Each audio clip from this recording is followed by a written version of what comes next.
যাই কোহড়া করি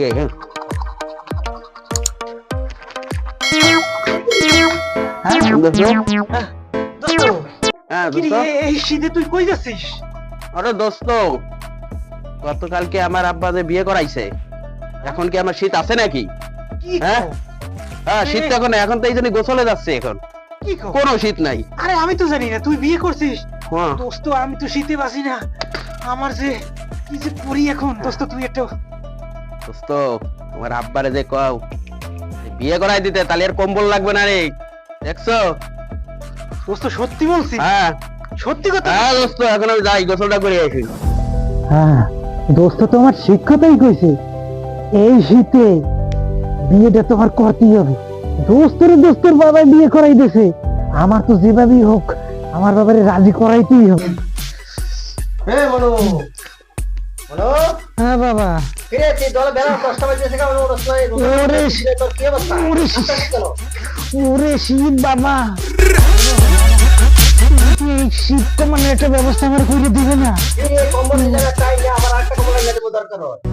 ও বাবা, এই কম্বলে তো আমার শীত মানাচ্ছে না। এই কম্বল তো না, ধরা কম্বলের ব্যবস্থা একটা করতে আসছি। এই ধর, এই কম্বল কাজে আসো।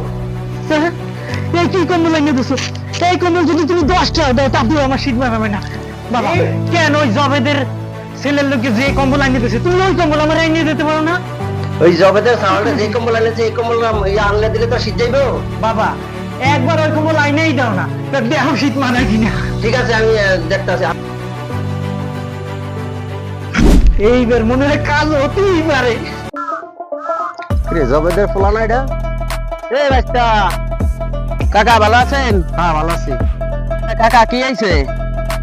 আরে বাবু, তোমার দোস্ত তো 3 কম্বল মুড়া দেওয়া শুয়ে রয়েছে, ঠিক আছে? তোমার বাবা বলে তোমার কম্বল কিনে দিছে। কি কম্বল কিনে দিছে? এই কম্বলের নামটা কও। তোমরা বাজাতে আসলাম আমি, কারণ তোমার কত লাগু হইলাম, ভালো হয়েছে।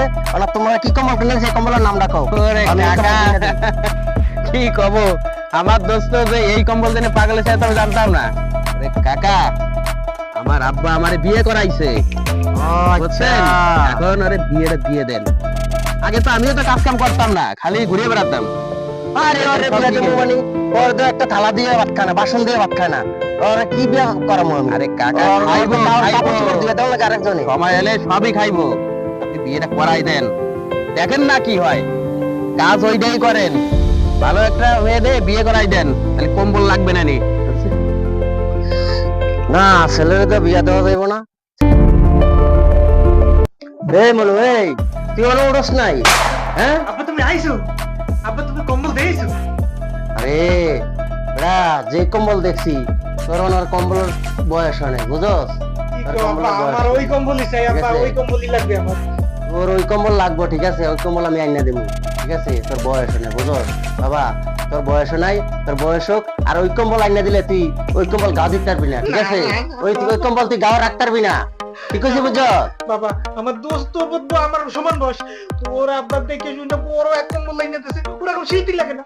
সকালবেলায় এত শীতের মধ্যে ও গোসল করতে যায়, আর আমি এইবার দিয়ে দেখতে পাই। বাবা তুমি একটা ব্যবস্থা করো, নাইলে আমার কিছুই ভালো লাগবে না। আরে বেটা, তোরে বলতাছি আমি, তোর কম্বল আইনা দিব আমি, ঠিক আছে? তোর বয়স হোক, কম্বল আইনা দিব, ঠিক আছে? তুইও না উঠা আত্মুখ দিয়ে ভেসিয়া ভাত খা, 12টা বাজে থাকা, নাহলে তো অসুস্থ হয়ে পড়বি তুই। না আমার ওই কম্বল, তোর এই কম্বল কিনে গাদর বয়স নেই হনো, ওই কম্বল আমি আইনা দিব, বয়স হোক ওই কম্বল আইনা দিব। এখন উঠা আত্মুখ দিয়ে ভেসিয়া ভাত খেয়ে নে, আমি গেলাম। হ্যাঁ, অভিনয়ের মাত্রা আমার আরো বাড়াইতে হবে, এবার ভয়ঙ্কর রূপে অভিনয় করতে হবে। আর এই অভিনয়ে এই শীতেই আমার বিয়ে করতে হবে, যেভাবেই হোক। অভিনয়ের মাত্রা এমন ভাবে বাড়াবো যাতে দেখার সাথে সাথে আমার বাবা রাজি হয়ে যায়। হ্যাঁ, এটাই আমার করতে হবে। তাই অভিনয়ের মাত্রা আরো যোগ করি। ওরে ওরে ভাই, ওরে কেন রে? কিরে বাজান? আরে বাজান কি হলো আমার? আরে বাজান কি হলো রে? এই বাজান, এই তোর কি হলো রে? হ্যাঁ, এই 5 মিনিট আগে তো ভালো ছিল। মানুষের 1 সেকেন্ডের গ্যারান্টি নাই। আপনি এখনো ডাক্তার ডাকেন নাই? বাবু তুমি ডাক্তার নিয়ে আসতো, যাও যাও চালু দাও, আমি ডাক্তার ডাকি নিয়ে চালু করে নিয়ে আসো। বাবা তুই চিন্তা করিস না, ডাক্তার নিয়ে আসতেছে, ডাক্তার নিয়ে আসতে, তুই চিন্তা করিস না। কাকা, কাকা, চলো, কাকা কোথায় গেছে নাকি? ডাক্তার সাহেব, আপনি এখানে বসেন। কাকা কোথায় গেছে আমি একটু ডাক দিয়ে দিয়েছি। তাড়াতাড়ি দেখো, হাতে কিন্তু সময় নাই, কতদিন মারাবার দেখতে পাচ্ছি। দেখি তোমার হাতটা দেখি।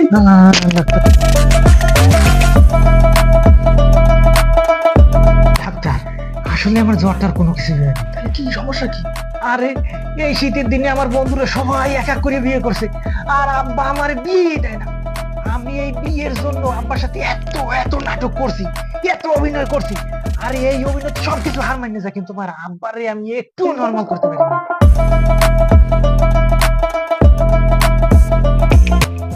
সে পড়ে এরা কই গেল, এখনো খোঁজ নেই। আমার আবার বেরিয়ে যাচ্ছে, কুদ্দুসির মা আরো দেখতে যেতে। এই তাড়াতাড়ি আসো। হ্যাঁ আমি তো আইছি। তোমার ছেলেরে আমি দেখেছি, এর কঠিন ভয়ানক রোগ হয়েছে। এই রোগের চিকিৎসা ওষুধ আমার এই ব্যাগের মধ্যে নেই। আমার ব্যাগের মধ্যে যে ওষুধ এগুলো আছে, এগুলো এর কাজ হবে না। এর হার্টবিটই করছে, বিয়ে দাও। এর হাত ধরেছি, হাতের ভিতরে শিরা উপশিরা যা আছে সবগুলোই বলছে বিয়ে দাও। এখন ছেলে বিয়ে দেওয়া লাগবে। এই ডাক্তারের আমি অনেক নাম শুনছি, আজকে আমি প্রথম দেখলাম। এই ডাক্তার তো আমার মনের কথাই হয়ে গেছে আব্বা। আসলে ডাক্তার যা বলছে সবই সত্যি। তুমি ডাক্তারের কথা শোনো, ডাক্তারের কথা মাইনে নাও। ডাক্তার যা বলে সেই কথা মতো চলো আব্বা। সুস্থ হয়ে গেছো? আব্বা আমি তো ডাক্তারে দেখেই অর্ধেক সুস্থ হয়ে গেছি আব্বা। এই ডাক্তার অনেক ভালো ডাক্তার। তাহলে তুমি তোমার এর কথাই শোনো। লাগবে না, ডাক্তারের দরকার নেই আমার, ঠিক আছে? ডাক্তার সাহেব আপনি চলে যান। ঠিক আছে, আমি চলে গেলাম। বিয়ের সাথে দিয়ে দেন, ঠিক আছে কাকা, তাহলে ডাক্তারে আমি আগে দিয়েছি। তো চল, তার ব্যাগটা নিয়ে আমার আগে। আব্বা তাহলে এখনই চলো, আমরা মাই দেখতে চাই। কার জন্য মেয়ে দেখতে দেবো? কেন ডাক্তার বলো তুমি শোনো নি যে আমার বিয়ে দিতে হবে?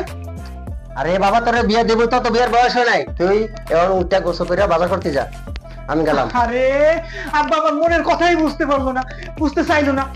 এত অভিনয় করলাম, এত নাটক করলাম, শেষমেশ কিছুই হলো না। হায় রে কবা।